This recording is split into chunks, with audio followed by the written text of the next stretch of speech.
mentioned earlier, this week's Torah portion is Parashat Noach, or the story of Noah.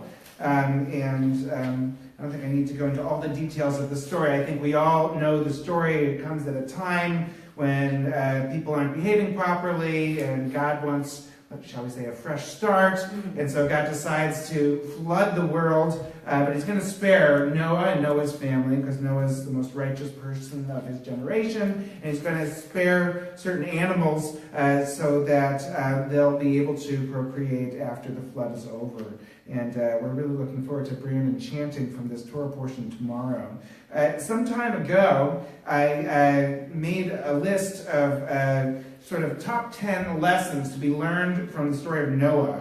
Here we go. Number 1, don't forget that we're all in the same boat. Number 2, plan ahead. It wasn't raining when Noah built the ark. He builds it when it's dry, and he has to prepare for it later. Number 3, stay fit. When you're 600 years old, someone might ask you to do something really big. So stay healthy. Number 4, don't listen to critics. Just get on with what has to be done. Number 5, build your future on high ground. Number 6, for safety's sake, travel in pairs. 2 heads are better than 1. Number 7, speed isn't always an advantage. Remember that the snails were on the same boat as the cheetahs.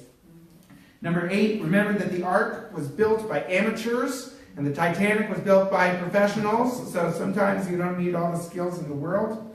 Number 9, take care of your animals as if they were the last ones on earth. Took my dog for a nice run today. Number 10, no matter how bleak it looks, there's always a rainbow on the other side.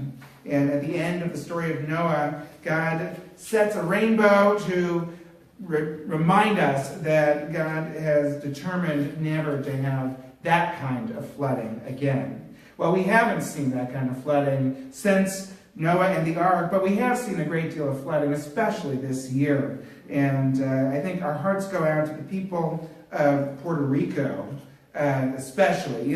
Texas has been hit, Louisiana has been hit, places all over the world. But Puerto Rico has really just been devastated. It's been a month now since Hurricane Maria hit Puerto Rico, disrupting the lives of 3.4 million people. More than 20% or rather only 20% of the people in Puerto Rico have power at this time. That's 80% without power. And about 20% of the gas stations are still out of order, unable to provide gas to the people who desperately need it to fuel their cars and their generators. People are actually, it was reported this week, drinking water from a hazardous waste site for lack of fresh water. Well, many people might ask, what are the kinds of things that we can do? As a Reformed congregation, sometimes we like to think, are there Jews in Puerto Rico? Is there a synagogue in Puerto Rico? Are there particular needs that are required there? Well, as it turns out, sometime check out reformjudaism.org. It's a wonderful website, and they've got commentary on all the Torah portions. They'll teach you how to do any of the blessings you might not know how to do. And they've got some interesting articles there. And they had one that says how you can help Puerto Rico's devastated Reformed congregation. Who knew that there's a Reformed congregation in Puerto Rico? Well, there is. And they report back from Temple Beth Shalom. We spell ours Shalom, S-H-O-L-O-M. It's sort of old school. But they spell it S-H-A-L-O-M, the sort of modern way of spelling Shalom. And Temple Beth Shalom reports that for the first time in a very long time, hunger and thirst are serious issues among members of their congregation in Puerto Rico. And they say that members of their congregation are in need of a number of items, including food and water. They say that local efforts are working on those needs, but it's not enough to sustain the people who need it most. They say that the flooding has increased a risk of outbreak of waterborne illnesses, including illnesses that are spread by mosquitoes, such as dengue and Zika. That's a viable concern that people have. And they say that most of the people have not been able to return to work, so they're without the salaries, the funds to provide for their families, and many of the mid-sized businesses have been forced to shut their doors indefinitely, and they don't know if they ever will be able to open some of those businesses. With regard to the synagogue, they can report that the sanctuary itself is intact, but they say that the kitchen and the religious school sustained heavy flooding damage. They also say that the electricity still is not on at the synagogue, and due to the structure of that particular synagogue, many of the rooms don't have natural lighting, so they can't do a thorough assessment of all the damage that has hit the building because it's so dark, and they don't even have batteries for flashlights to assess that kind of damage at this point. And because of that, they've been unable to use their synagogue for services for a month now. They say that many of the synagogue's members have been directly affected by the storm, which means that the congregation's primary source of income, which is membership donations, they anticipate is going to be significantly reduced this year. And even after everyone's power gets turned back on and everyone has access to food and water, they don't know if they're going to be able to have the revenue to keep the synagogue afloat after that, if people are so hurting for money that they can just barely provide for themselves. They do say that there's a number of ways to help out the congregation. One, if you go to reformjudaism.org, you can find this article, and there's a direct link that will go straight to Temple Beth Shalom's website, which they have it's like a GoFundMe page or something like that, where you can pay by PayPal if you'd like to send them money. They also say that they're in, strong need of like propane stoves and mosquito nets and water filters and solar chargers for electronics. And they say that there's a real desperate need for that. If you do make a financial contribution, you can specify what you'd like that to go towards. And they say that if people want to send things, you can, particularly like diapers and feminine hygiene products. They have a P.O. box on the website, but they say that the post office is just a total wreck right now. It is open for business, sort of, but they say it can take weeks and weeks and weeks to get anything. If you do have a package, they won't deliver it to your house. You can only get it at the post office, and you could wait in line all day long before you can actually retrieve your box of feminine hygiene products that have been donated. So they prefer actual donations of money where they might be able to put it to use more quickly and more effectively. I would say that when we think about Hurricane Maria and the ways in which we can help, we have to beware that this is only the third or fourth major hurricane of the year, and it's still early. We could be facing more this year. There are things that we need to be doing here at home, such as making sure that FEMA has everything that they need to be able to provide for people in need wherever they may be.